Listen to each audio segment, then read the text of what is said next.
Bung Rocky, saya coba tadi, kan ada jelas itu lagi kedengaran suara nyanyi lagu ulang tahun. Lagunya kalau nggak salah lagu Jamrut itu, seingat saya. Saya mungkin bisa salah, tolong dikoreksi, ada lagunya lagu Jamrut selamat ulang tahun tadi.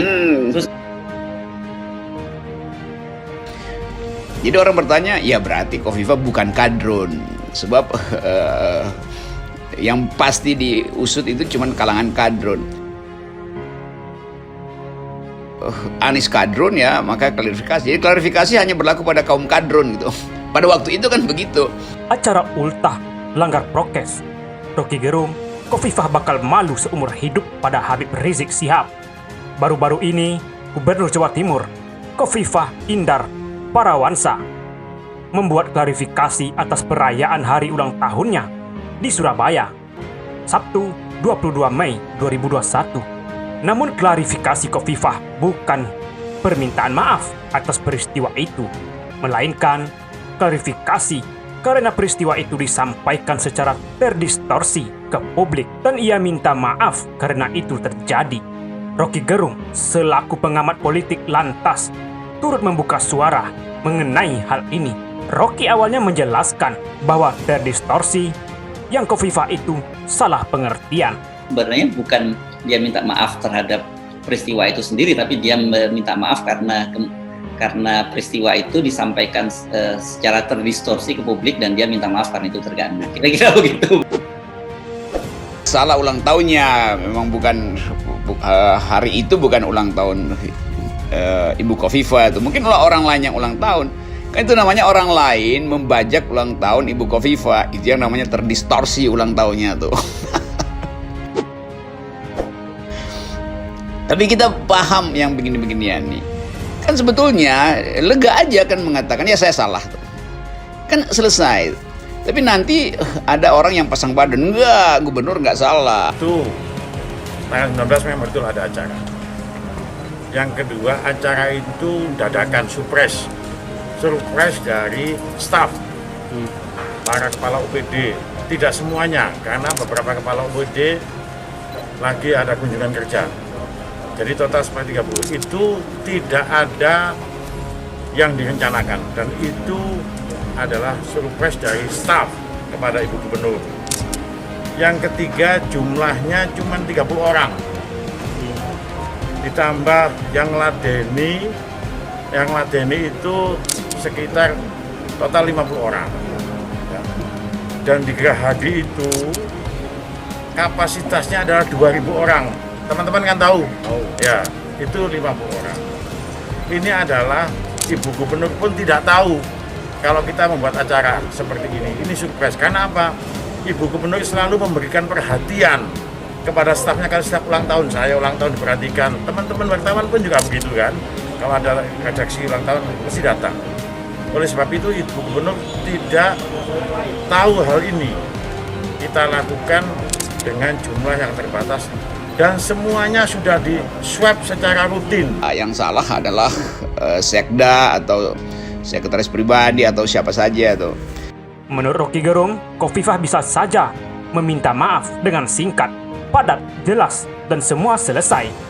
Rocky menilai ini adalah upaya untuk menghindari hukum. Karena kalau ia mengakui, ia akan masuk pengadilan seperti Habib Rizik Syihab. Rocky menyatakan Kofifah akan malu seumur hidup pada Habib Rizik. Jadi konsekuensinya berarti kalau dia terdistorsi berarti memang tidak ada kerumunan, bahwa memang tidak ada ulang tahun, bahwa memang tidak ada musik ulang tahun, bahwa memang tidak ada anak yatim di situ. Kan itu mestinya kan. Jadi soal-soal semacam ini yang sering kali kita perhatikan dalam kelurusan logika, harusnya juga ada kelurusan moral. Jadi kalau diuji secara logis, maka dia mesti mengatakan saya minta maaf secara moral, kan itu aja. Karena argumennya terdistorsi itu. Sebetulnya Kofifa tuh seumur hidup dia akan malu pada Habib Rizik. Begitu juga datang dari ahli wabah UI. Jokowi harus beri sanksi ke Kofifah terkait kerumunan ultah. Ahli wabah UI Pandu Riono ikut mengkritik pesta ulang tahun Gubernur Jatim Kofifah Indar Parawansa yang viral di media sosial. Menurutnya, sikap tersebut tak mencontohkan teladan di masa pandemi COVID-19 yang masih berlangsung. Hal seperti ini hanya bisa ditindak tegas oleh Presiden Jokowi. Musababnya, Khofifah sendiri termasuk sebagai Satgas COVID-19 di tingkat provinsi. Saya nggak tahu cara menyelesaikan di antara pemerintah gimana. Karena kan gubernur Satgas COVID, gimana menindak Satgas provinsi? Kata Pandu kepada Kumparan, diketahui pesta ulang tahun Khofifah digelar di rumah dinas gubernur di Gedung Negara Gerahadi, Surabaya, Rabu 19 Mei. Dalam video yang viral, suasana pesta terlihat meriah dengan panggung musik, hiasan balon, hingga lampu yang berwarna-warni dengan tamu yang cukup ramai dan tak begitu menjaga jarak meski memakai masker. Habib Rizik minta maaf, bayar denda, dijatuhi hukuman, dituntut hukuman. Khofifah hanya mengatakan terdistorsi. Jadi keseimbangan psikologi sosial itu yang tidak terlihat sehingga orang menimbun kecurigaan dan menimbun kebencian aja pada rejim. Tapi ini paket dari upaya untuk menghindar hukum. Sebab begitu dia akui, maka dia akan masuk di pengadilan tuh, sama seperti Habib Rizik mengakui, iya, walaupun saya tidak mengundang orang datang, tapi saya akan bayar 50 juta. Kan sebenarnya Khofifah bilang, oke deh, saya udah salah, saya bayar 50 juta. Pesta yang cukup meriah itu mendatangkan artis ibu kota Katon Bagaskara beserta dengan personel bandnya. Dari pantauan wartawan Jatim Times, suasana Tetap soal ini adalah berupaya untuk cari selamat. Sekretaris Daerah atau Sekda Provinsi Jatim, Heru Jajono, kemudian mengklarifikasi sebagai orang yang menginisiasi ide pesta tersebut.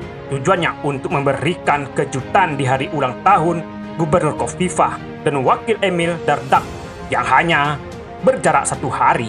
Sebelumnya, Pandu memang sudah menyampaikan sindirannya pada Khofifah dan Emil di Twitter. Oh, Jawa Timur, pantasan data COVID-19 sulit dipahami.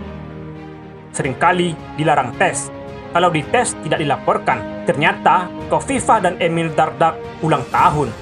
Selamat atas prestasi dan teladannya, kata Pandu di akun Twitter miliknya.